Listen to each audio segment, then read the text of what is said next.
आज के इस राज्य स्तरीय कार्यक्रम में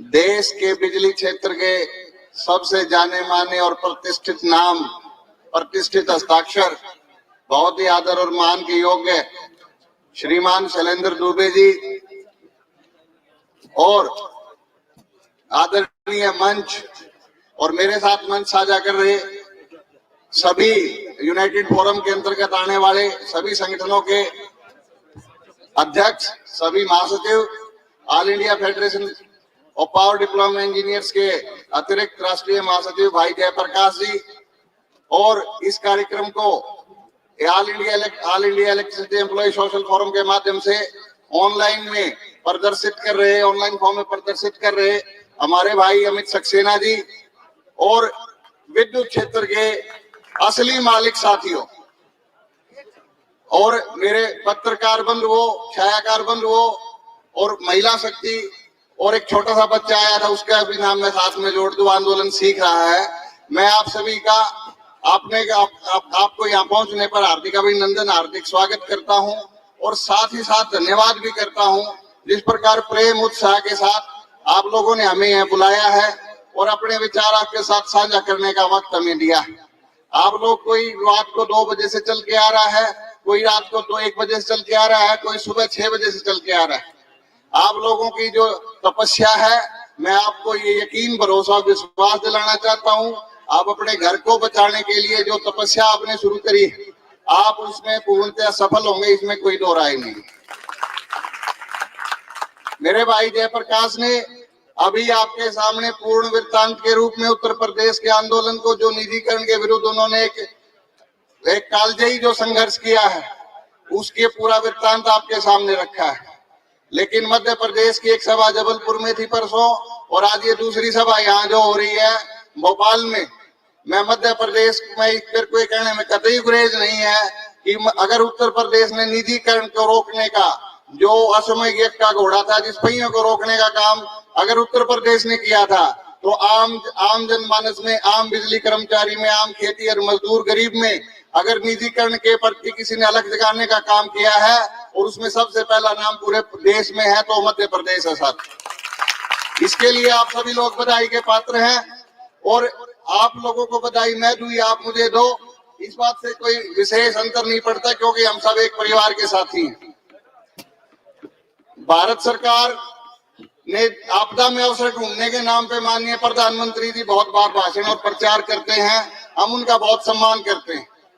मैं राजनीतिक, हमारा संगठन गैर राजनीतिक है और हमारी भी कोई राजनीतिक विचारधारा नहीं है, लेकिन इस मंच के माध्यम से मैं ये जरूर कहना चाहता हूं, अगर केंद्र सरकार की कोई नीति जिसपे बिजली जैसा महत्वपूर्ण विभाग, बिजली जैसा महत्वपूर्ण ऊर्जा क्षेत्र, जिसने इस देश के विकास को, इस देश के संवर्धन को, इस देश को आत्मनिर्भर बनाने की दिशा में अगर कोई सबसे महत्वपूर्ण क्षेत्र है तो बिजली क्षेत्र है। और उस बिजली क्षेत्र को बेचने की दिशा में जो कार्यक्रम केंद्र सरकार द्वारा निर्धारित किए जा रहे हैं, उनकी जितनी निंदा की जाए, जितनी आलोचना की जाए, जितनी भर्त्सना की जाए, कोई शब्द नहीं है उसके प्रति। जब पूरे देश को कोरोना में घरों में बंद कर दिया, सबकी जरूरत थी, सबने आदेश को माना, लेकिन 17 अप्रैल को इलेक्ट्रिसिटी बिल 2020, उसके बाद 20 सितंबर को स्टैंडर्ड बिडिंग डॉक्यूमेंट और उसके बाद ना जाने कितने कार्यक्रम, लेकिन सरकार का दोहरी नीति और दोहरा चरित्र। साथियों, आप इस बात से देखिए, वर्तमान में जो 70 दिनों से किसान आंदोलन चला हुआ है, उसमें उनकी चौथी मुख्य मांग बिजली बिल 2020 को वापस लेना, जो मीडिया के साथियों के माध्यम से आप लोगों के बीच में भी आई। सरकार ने घोषणा की थी कि ये तो अभी तो बिल है, ड्राफ्ट है, बिल भी नहीं बना, हम इसको वापस लेने का काम करेंगे। लेकिन जैसे ही बजट सत्र शुरू होता है, उसमें एक लिस्ट आ जाती है, उसमें लोकसभा में जो पेश होने वाले बिलों की सूची संख्या 16 पर बिजली बिल 2021 के नाम से उस बिल को पुनः प्रतिस्थापित कर दिया गया है। ये दोहरी चरित्र का सीधा सीधा प्रमाण है, दोहरी नीयत, उनकी नीयत साफ नहीं है साथियों। उसके अलावा मैं ये कहना चाहता हूं, अगर पिछले 6 सालों में सबसे पहले किसान आंदोलन तो चला हुआ, उसका फैसला होगा। अगर पिछले 6 सालों में किसी आंदोलन ने सफलता पाई है, उससे पहले आंदोलन साथियों कोयला के क्षेत्र में हुए, रेल के क्षेत्र में हुए, बैंक के क्षेत्र में हुए, बहुत आंदोलन हुए, जितनी नवरत्न कंपनियां थी सबको बेचने का प्लान है। आज से पहले जितनी हमारी उम्र कम है, अनुभव भी कम है, लेकिन बजट से इस देश के लोगों को आशाएं और अपेक्षाएं होती थी, भाई शायद मेरे क्षेत्र को रेल मिलेगी, मेरे क्षेत्र को रेल का कारखाना मिलेगा, मेरे को बिजली का संयंत्र मिलेगा, हमारे प्रदेश में बांध मिलेगा, हमारे ये होगा वो होगा। जो पंचवर्षीय योजनाओं के माध्यम से खाका तैयार किया जाता था, बजट में उसका प्रस्तावना की जाती थी, फलाने प्रदेश को हम ये देंगे वो देंगे। लेकिन अब का जो बजट आया वो इतना निराशाजनक आ रहा है पिछले कई साल से। उसमें केवल कोई नई चीज बनाने की बात नहीं होती साथियों, जो चीज हमारे पास एग्जिस्टिंग 70 सालों से इस देश की आम जनता के, गरीब मजदूर के मेहनत के पैसे से, खून पसीने से सींची हुई कमाई के साथ बनाए हुए इंफ्रास्ट्रक्चर को केवल मात्र मोनेटाइजेशन रिफॉर्म के नाम पर केवल और केवल बात होती है तो बेचने की होती है साथियों। ये सरकार का काम नहीं है कि वो बेचने की घोषणा करे, सरकार का काम हो बनाने की घोषणा करे। सरकार का काम है कि आम जनता के, देश के हितों को और विचारों को सूझते बूझते उसमें इस प्रकार से बिल बनाए जाए ताकि आम जनता को उसका हित सुनिश्चित हो, उसका लाभ सुनिश्चित और देश को विकासशील की श्रेणी से विकसित में ले जाया जा सके। लेकिन हो क्या रहा है साथियों, इसका उल्टा हो रहा है। अब क्या हो रहा है, हम ये बेच देंगे, हम रेल बेच देंगे, भेल बेच देंगे, गेल बेच देंगे। अब तो LIC में भी 74% IPO लेके आने की तैयारी है। पहले देश को कहा गया OPS की जरूरत नहीं है, NPS में ले जाएंगे, NPS का 33% फंड LIC में लगा दिया और अब कह रहे हैं LIC की 74% चीजों को बेच देंगे, 74% शेयर को बेच देंगे। किसी का कोई पैसा सुरक्षित नहीं, किसी का कोई भविष्य सुरक्षित नहीं, किसी के बारे में कोई सोच विचार नहीं। इस देश में लोकतंत्र आज से नहीं बना, पूरे देश में इसका उदाहरण दिया जाता है। लेकिन इस लोकतंत्र का एक ट्राइड और टेस्टेड रूट होता था, जो भी स्टेक होल्डर है उससे पहले कंसल्टेशन की जाए, उसको बुलाया जाए, सबके विचार लिए जाए, उसके बाद किसी बिल और कानून को बनाया जाए। लेकिन उस रूट को ट्राइड और टेस्टेड और जो सक्सेसफुल रूट था, जिसने इस देश में लोकतंत्र की जड़ों को गहरा करने का काम किया है, उसमें अगर सबसे ज्यादा आघात पहुंचाने का कार्य किया तो वर्तमान की मोदी सरकार ने किया है। अपनी मर्जी से कोई भी बिल, कोई भी कानून, एक तरफा पूंजीपति जो मित्र घराने हैं उनके घरों में बिल लिखे जाते हैं और उस बिल को ड्राफ्ट बना के आप लोगों के बीच में आधों को पेश करते हैं, आधों को नहीं करते हैं और कुछों को पास करा लेते हैं। यही कारण है कि 70 दिन से इस देश की गरीब जनता, आम किसान, मजदूर जन आंदोलन के रूप में दिल्ली की सड़कों पर बॉर्डर के ऊपर बैठा हुआ है।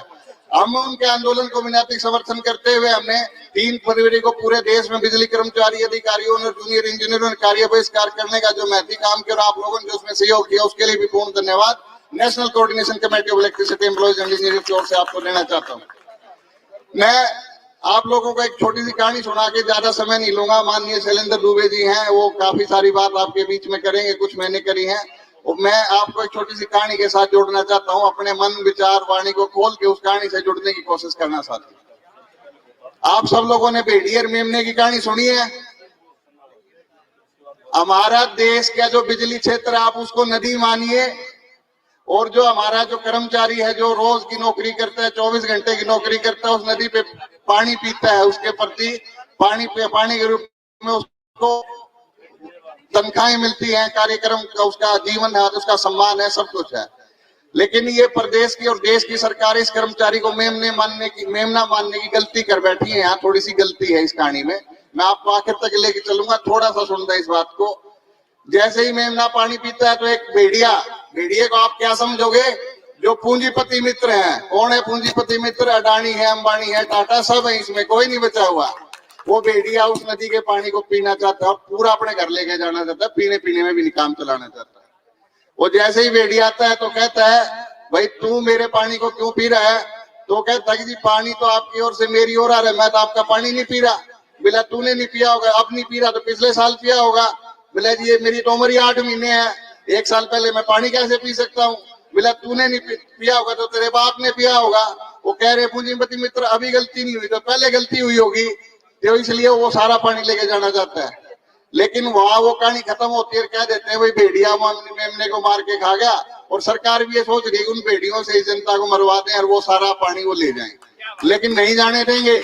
इस कहानी में ये आंदोलन नया अध्याय जोड़ेगा और उस कहानी को आगे बढ़ाते हुए मैं कहना चाहता हूँ, जैसे ही भेड़िया वहां से निकलता है, इस देश के जनसैलाब के रूप में जो आप आंदोलन के रूप में देश के प्रत्येक कोने में एकत्रित हो रहे हो, वो आंदोलन आपको बचाएगा। ये जब देश के बिजली कर्मचारी उस आंदोलन में शामिल होंगे तो मेमना, मैं कहानी यहाँ से जोड़ता हूँ साथियों, ध्यान से सुनना।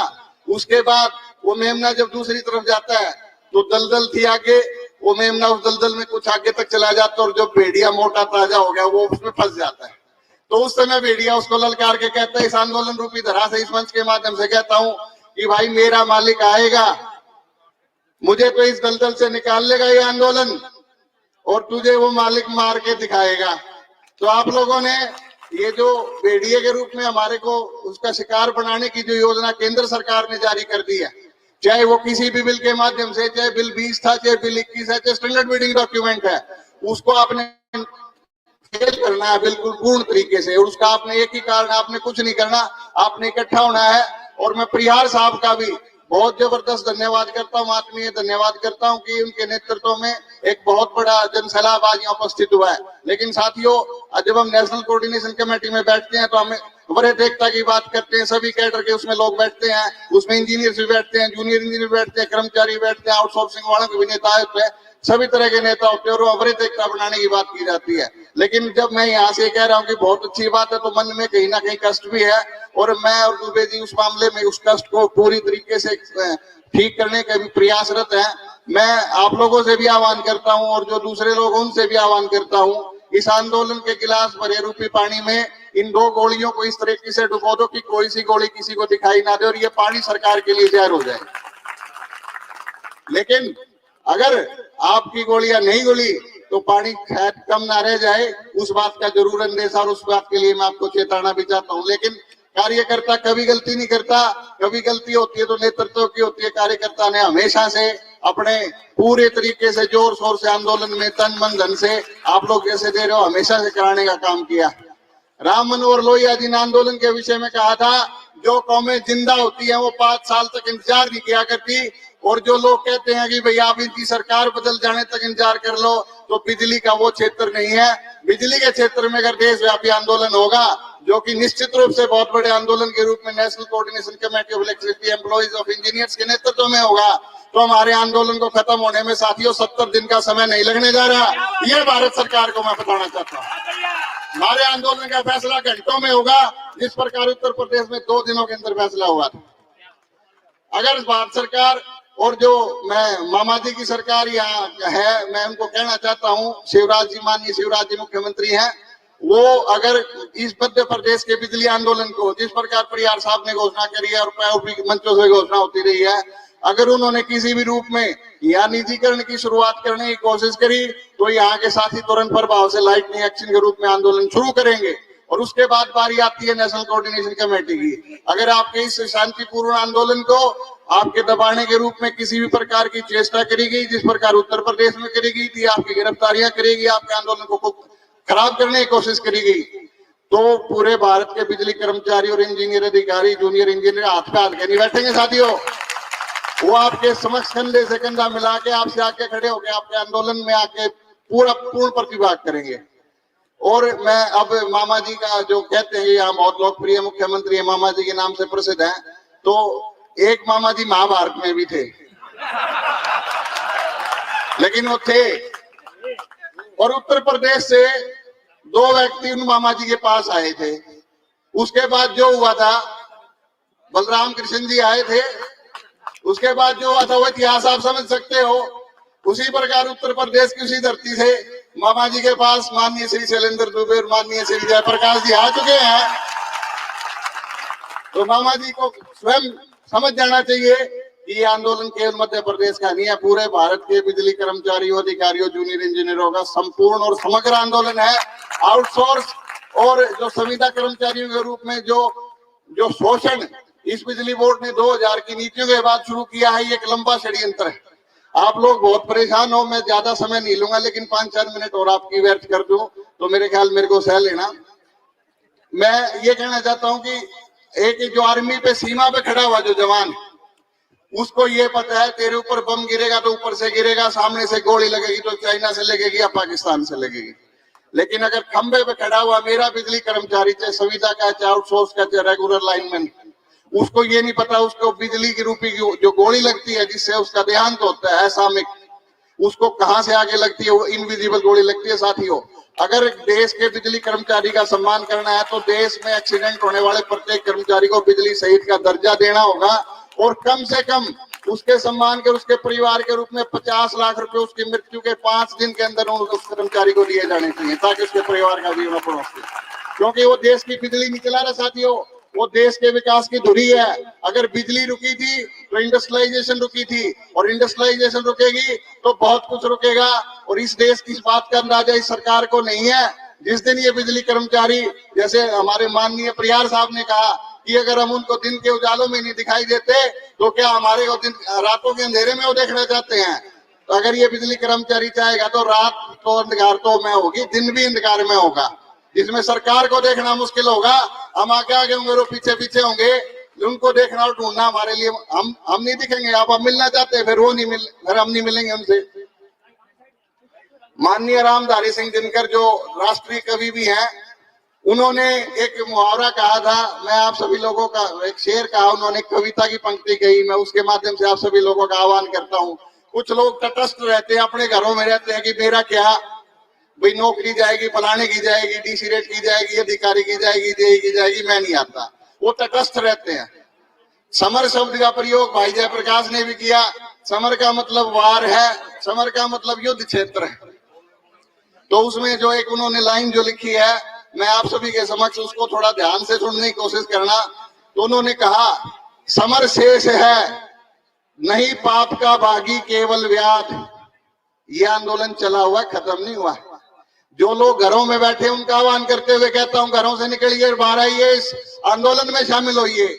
समर शेष है नहीं पाप का दोषी केवल व्याध, जो तटस्थ है समय लिखेगा उनका भी अपराध। अगर आप अपना नाम अपराधियों की सूची में शामिल नहीं कराना चाहते तो घरों से निकलिए, सड़कों पे निकलिए, आंदोलन करिए, देश का लोकतंत्र जीवित रहेगा। आंदोलन अगर सफल है, आंदोलन अगर बड़ा है तो लोकतंत्र भी फलता फूलता रहेगा, इसकी निश्चित रूप से गारंटी। रामधारी सिंह दिनकर जी ने उस समय जो जयप्रकाश आंदोलन के दौरान जो चीज कही, उनमें से 2-3 वो उनका मैं मुकाबला नहीं कर सकता, लेकिन 2-3 चीजें आपके समक्ष रख के अपनी वाणी को विराम दूंगा।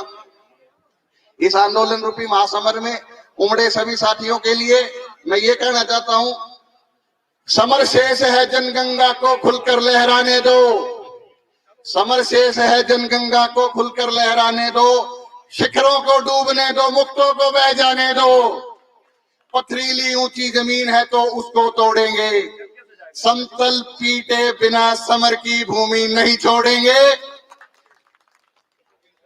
और देश के माननीय प्रधानमंत्री और जो केंद्रीय शासन है उसके लिए भी उन्होंने लिखा, रामधारी सिंह दिनकर ने, अटका कहां स्वराज, बोल दिल्ली तू क्या कहती है। अटका कहां स्वराज, बोल दिल्ली तू क्या कहती है, तू रानी बन गई वेदना जनता क्यों सहती है। सबके भाग्य दबा रखे हैं जिसने अपने कर में, हाथ में दबा रखे हैं, सबके भाग्य जिसने दबा रखे हैं अपने कर में, उतरी थी जो विभा जिस आशा से लोगों ने आपको प्रधानमंत्री बनाया था, उतरी थी जो विभा हुई बंदिनी बता किस घर में, वो बंदिनी हो चुकी है सरकार। समर शेष है बिजली वालों के लिए, समर शेष है यह प्रकाश बंदी गृह से छूटेगा, समर शेष है यह प्रकाश मतलब बिजली। आप किसी को भी निजीकरण कर सकते हो लेकिन बिजली को नहीं कर सकते। समर शेष है यह प्रकाश बंदी गृह से छूटेगा, और नहीं तो तुझ पर पापनी महावज्र टूटेगा। समर शेष है उस स्वराज को सत्य बनाना होगा, जिसका है ये न्यास उसे सत्वर पहुंचाना होगा। धारा के मग में आपके सामने, धारा के मग में जो अनेक पर्वत खड़े हुए हैं, गंगा का पथ रोक, इंद्र के जो गज अड़े हुए हैं, कह दो उनसे अगर झुके तो लोग यश गाएंगे। हम धन्यवाद करेंगे अगर बिजली का निजीकरण वापसी घोषणा केंद्र सरकार करती है। कह दो उनसे अगर जो झुके तो जग में यश पाएंगे, अड़े रहे तो ऐरावत के पत्तों से बह जाएंगे, अड़े रहे तो ऐरावत के पत्तों से बह जाएंगे। आप लोगों का और ज्यादा समय मैं नहीं खराब करूंगा। मैं इस केवल मात्र ये कहना चाहता था आप लोगों को, आपने जो मध्य प्रदेश में बुलाकर मान सम्मान दिया उसके लिए आत्मीय धन्यवाद। अगर किसी साथी किसी भावना को ठेस पहुंची तो उसके लिए क्षमा प्रार्थी, लेकिन अगर शुरुआत आपसे होगी, आंदोलन प्रदेश सरकार के खिलाफ होगा, क्योंकि बिजली संवर्ती सूची का विषय है, लड़ाई आपको शुरू करनी पड़ेगी। लेकिन निश्चित तौर पर आज इस मंच के माध्यम से मैं आपके भरोसे, यकीन और विश्वास दिलाते हुए निश्चित तौर पर कह सकता हूं, अगर आप लड़ाई शुरू करोगे तो इसको अंतिम कदम तक लड़ने की और इसको जीत के लेके आने की जिम्मेवारी राष्ट्र के प्रत्येक बिजली कर्मचारी, जूनियर अभियंता साथी और अधिकारी अभियंता साथियों की होगी। किसी भी आंदोलन का सबसे बड़ा नारा, आज तक उससे बड़ा कोई नारा नहीं हुआ। आदरणीय भगत सिंह हमारे क्रांति के प्रणेता, उन्होंने दिया था, ये केवल 2 शब्दों का नारा सब जानते हैं, इंकलाब जिंदाबाद, इंकलाब जिंदाबाद, बिजली क्षेत्र के कर्मचारी अधिकारी जिंदाबाद, निजीकरण मुर्दाबाद, गलत नीतियां मुर्दाबाद।